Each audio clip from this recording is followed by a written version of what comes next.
Well, Neil, looking back briefly to Stevenage a couple of days ago, obviously very unfortunate for everyone. We spoke after the game, but obviously dust has settled a couple of days on, and I guess there's still kind of mixed feelings on it in terms of the players and yourself being prepared for the game, then it being called off. Obviously, the situation with certainly an attack and personnel might not be the worst thing in the world, but when you have done all that prep. You just want to crack on and get on with the game, and you'll be looking ahead in terms of potential fixture congestion as well, with potential replay after the FA Cup game and different thoughts in different ways, I guess. Yeah, all that was sort of looking forward to the game.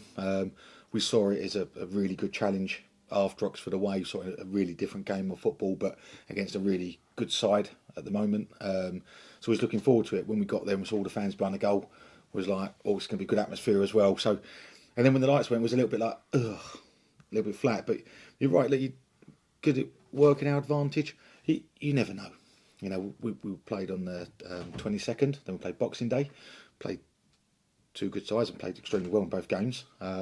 Disappointing not to get 6 points, let alone 4.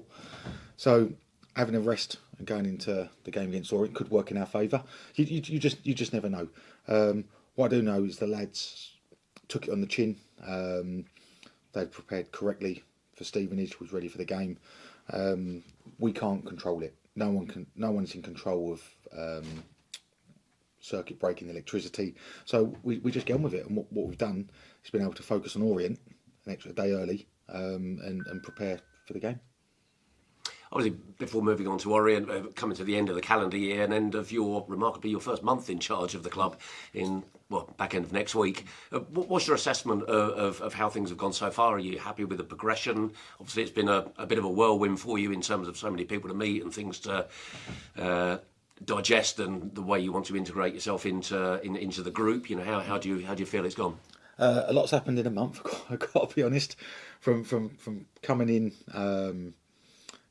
with a thought process to January transfer window, thinking about recruitment, to thinking about players' Christmas parties, staff Christmas parties, to a lot of games of football in a short space of time to prepare for them, getting to know the lads, getting to know the staff. There's been loads going on. A mini injury crisis, obviously, in the front line as well. So it's been a whirlwind. What I will say, for the first month, it's been really enjoyable. 7 points in 4 games. I think it's a really good return for us for where we've been as a football club for a period. In fact, we scored, 7 goals in that period as well, which has been a huge positive. So it's been really enjoyable. As you can tell, I've still got a buzz about me. That's why I think I was disappointed with the Stevenage one, because, barring a couple of injuries at the top end of the pitch, it's been such a positive period until the 95th minute at Oxford, where we get done by a sucker punch. And what I was looking forward to was responsible players. I was really excited about seeing, right, come on lads, what are we doing now? Saw it at Cholton when the chips were down, when I was saying towards, I think, fans as well, probably questioning the character of the team in some aspects, because we hadn't come from behind in the game. To come back against Cholton, then to perform as we did against Blackpool, and then against Exeter, and then play so well against Oxford. And I was thinking, right, one disappointment we've had in a month. I'm looking for the response. So that response now carries over to tomorrow's game. Yeah, I guess you look for the response from players in training as well as in a match day situation, and I guess you learn. I've always said you learn as much about players after a defeat as after a win. Are you happy with the reaction in training the last couple of days, Neil? Yeah. The mindset of the players, the group, has been really positive. The reaction from the disappointment of Oxford, I've seen some good leadership. Got to be honest, in the change room, and I've seen a desire for players to want to play and either come back into the team or stay in the team. And that's what I can demand of the players. Whether they play well or not, that's individual circumstance. But I've seen a real good characteristic in the group that I like. Seen a real buzz about the training ground, even after the defeat. And that's the culture and environment I want to work in. I want players to thrive in. And that's, if you've got that, a demand to want to win and improve and develop, but in an enjoyable moment, then that's lads want to go to work. Moving on to New Year's Day and obviously the visit of Leyton Orient. In terms of personnel, obviously the matchday squad at Stevenage was missing Sully Kaikai, Liam Bennett was on the bench rather than in the starting 11. What's the situation with those two, Neil? Thought process is not just about team selection and what's best to play against a certain opponent, whether that's with the ball, against the ball, either way, is also about managing minutes and loads. Obviously, what you do have at this time of year is not just a lot of football in a short space of time, but you do have to contend with the weather and illness in the camp. So certainly an element of that within us at the moment. So that affects team selection, thought process of lads starting, coming off the bench. So there was changes for different reasons. A, the game, and B, because of internal factors, i.e. illness and injury. And that'd be the same for this game. So that thought process goes into Orient's a very different game to Stevenage, but also the shape the lads are in. And obviously, we knew Ghassan Hadmi and Elias Kachunga were going to be out for a short period of time, especially in the case of Elias. When do you expect to see him back? Yeah. Elias, we're hoping sooner rather than later. Not. I don't think. I think it's safe to say, not giving too much away, but not for the next sort of 7 days. I think it'll be too soon. Fleetwood will be where we hope to see him. Presuming all goes well on the recovery. Ghassan is going to be months rather than weeks, as I've said before. Same with obviously, Vajiri's going to be exactly the same. So, big blow at the top end of the pitch. Sule played there, then obviously wasn't on the team sheet the other day, and that was due to injury. So, again, whether he makes tomorrow's matchday squad, we'll have to decide. But obviously, just another attacking player that is a question mark over. Yeah, in terms of attacking players, obviously, with players not available, opportunity for others, and Sekou Jana on the team sheet, starting 11 for the Stevenage game. Obviously ready and prepared to go. How impressed have you been with him in training? Some of the lads have to be patient. Adam May came in against Oxford and done really well. Sekou's not got on the pitch yet for me. Ryan Bennett was obviously on the team sheet the other day, so lads. The misfortune for them is that the lads were coming into the team, didn't get an opportunity. So they have to grab that if that comes tomorrow. But then, someone like Sekou just, sometimes your opportunity comes from somebody else's misfortune in life and in football, and you have to grasp that as quickly as you can. Sakes was ever so much looking forward to it. If his opportunity arises again tomorrow or Saturday or next week, then I'm sure he'll be ready to take it. I was going to say, he's not started a league game since, I think, Wickham back end of October, so he'll be match fit and ready to go. Yes, yeah. That's their jobs, is to make sure they're fit. It's our jobs to make sure they're prepared correctly. And again, it's not always about lads being able to get through 90 minutes because they've not played for a period of time. Sometimes it's about managing minutes and making sure there's players ready to come on. And I think that's the biggest disappointment, is that we had a little bit maybe fortune regarding that with the Stevenage fixture being cancelled by lacking centre forwards, but that's the thought process. Is about sharing those minutes sometimes, and that's why you need players fit, is to make sure they've got players that can start the game, players that can finish the game, and within that, how you think the game's going to go as well as a manager or a head coach, and think that right, you can see it's been a really tight game, and space is going to open up, or vice versa. So I look at personnel that's available, then make those decisions, and then we'll certainly do that when we look towards the transfer window as well. In terms of Leyton Orient tomorrow, obviously they're having a good time of it at the moment. Obviously promotion last season under Richie Wellens, and their away form has been decent. I think just one defeat in the last 6, and they've got the best defensive record outside of the top 7. What do you consider as their, in terms of personnel, their big threats? Well, big thing is their settled group. Relatively settled team, very settled staff. Obviously come up against them last season. Possession-based team, like to have the ball. I think they've got a good mix at the moment between ball and experience and sort of aggression in the group as well. Difficult to break down. Teams have found it difficult to score past them. So we have to be the best version of us as we can. But then they've got real threats as well. They've got some ability 1v1. I'm sure Rich is probably admit himself maybe not scored as many goals as they'd like to, but it's very difficult when you step up levels. So the biggest thing for them, they were the best team by a mile in League Two last year, so they deserve to get promoted, and they've had a good solid start so far this year. Settled group. Sometimes consistency is good for a group that goes for a period. So I know the lads that we're facing.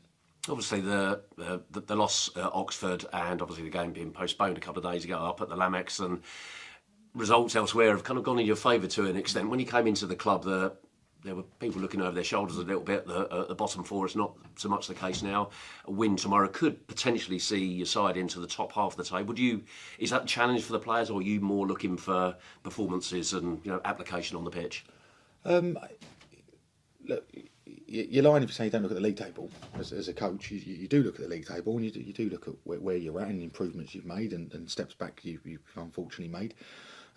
So yeah, we'll be mad not to look behind us and think, right, we still want to get away from that group below.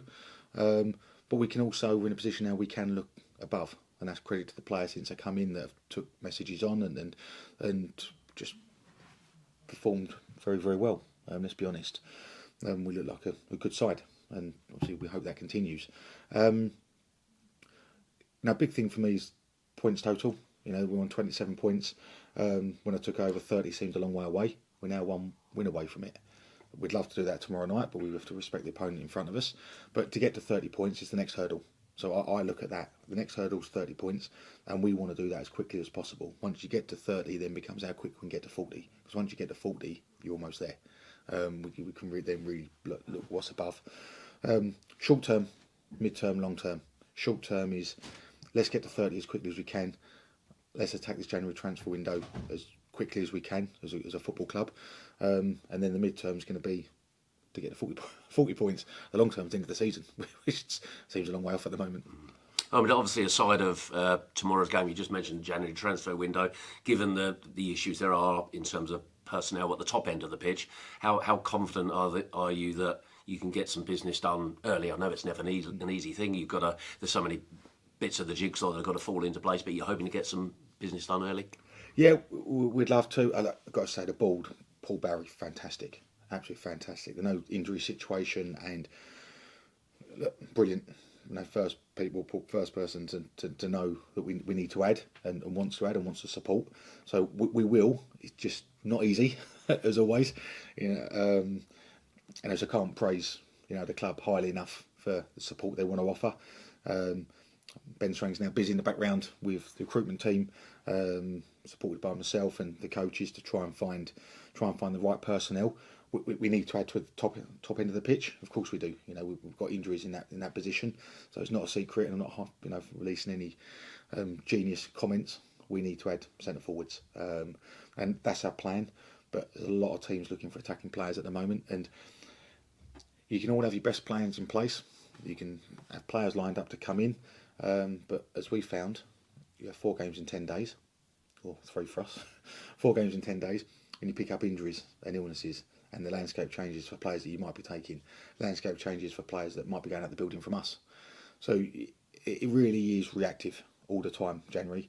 But no, we know what we're looking for. We've identified targets, got the support from the board, and he's now just trying to piece the jigsaw together. Thanks, Neil. That's all from me. Thanks, Doug. Anything, Liam? Just a couple. Yeah. Just a couple from me. On the January transfer window, how tough is that balancing act as a manager and a recruitment team? On the one hand, like you say, you need centre forwards, and I'm sure you'd love them in the building tomorrow. But at the same time, you don't just want to get anybody in either, do you? It's got to be the right fit, the right player. So how tough is that balancing act for you as a manager, as someone that needs something quickly but needs it to be the right player as well? Yeah, that is part of the challenge, Liam, is sort of having your list of targets. We've identified positions that we need. We've identified a profile of player that we need, which is key. And then it's trying to identify those players that fit the profile. And then ideally you find 5 or 6 players that fit the profile. The realistic availability of 5 or 6 players in a position in January is low. So you might have say 3 or 4 realistic options in a position, and then as a coach and a manager, you try and say, right, there's first choice, second choice, third choice, and then you try and get the first choice. Obviously, of course, the balance is if first choice you got to wait and third choice is available, do you jump and do it? That's the risk element. And again, I'm just being 100% honest so everyone understands the situation, the predicament that we end up in as football head coaches and managers, and that's sometimes the gamble. So at the moment, we're still in the process of identifying exactly who's available, and then we'll make those tough decisions. And just fine, is there any decision made on John Kamani Gordon? I believe he's on loan at the club until January. Obviously, that's just around the corner. I mean, given your injuries and stuff, you might want to keep hold of him in an attacking sense. But is there any sort of decision made on his future? No, and the only reason I say no is because obviously that's a decision that has to be made between three parties, between, most importantly, John Kamani himself, but his parent club, Crystal Palace, obviously, then ourselves as well. So that's a conversation. I spoke to Crystal Palace last week about JK, and we'll speak to them again next week, probably after Blackburn. He's a player that we've had 4 games. I think he's come on in 2, if not 3 of the games. So there's been an impact, but obviously he's not started the games, which is what he'll want to do, and Palace would want him to do, and probably ideally we would want him to do as well. So that opportunity might well come tomorrow. We obviously have to watch his space, or might come on Saturday, and the landscape might change for how John feels, Palace feel, and we feel, after that. So again, it's a prime example, Liam, of what January looks like, how reactive January can be to whether somebody plays, scores a goal, is happy or not happy. So no immediate decisions been made. Again, it's just still thought process going on with that one.